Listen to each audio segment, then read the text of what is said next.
فلقيت كلمة الحمد لله جميلة قوي والله. فقلت ليه الواحد ما يعملش لنفسه كل يوم شوية كده يقول الحمد لله، وقت يقول فيه الحمد لله. فاكتشفت، تصدق بقى، اكتشفت ان احنا بنقول الحمد لله بعد كل صلاة 33 مرة. تصدق؟ بس للأسف الشديد مش زي بتاعة المكروب اللي فرج عنه فقال الحمد لله. بنقولها ازاي؟ الحمد لله الحمد لله الحمد لله الحمد لله الحمد لله الحمد لله. حملة ايه؟ الحمد لله الحمد لله الحمد لله الحمد لله الحمد لله الحمد لله. لا لا لا لا لا لا لا.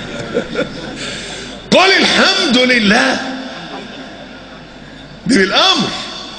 ربنا قال لك قل الحمد لله، ما تقول يا ابني الحمد لله.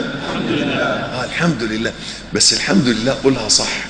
انا بقعد اولادي الاطفال الصغار امامي كده وبالعصايه بالخرزانه، قولي الحمد لله. الحمد لله لا، او قول له لا اله الا الله. عايز اسمعك وانت بتقول الله، مش لا اله الا الله لا اله الا الله لا اله الا الله لا اله الا الله. ما تنفعش كده. لفظ الجلاله ينبغي ان يؤثر في قلبك.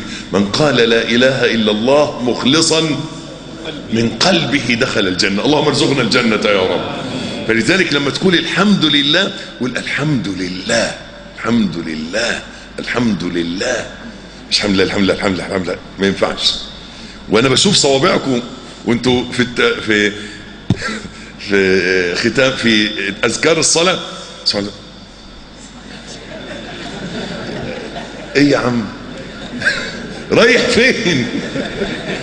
وكلمت وحخ سوداني قبل كده، اللهم ارحم الموحدين من السودانيين.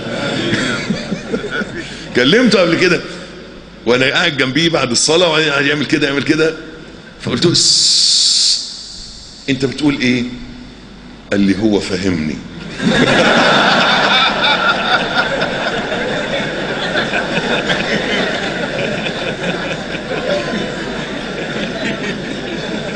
صراحة انا مش فاهم هو بيقول ايه، بس خلاص لما ربنا يعلم ماذا يقول خلاص.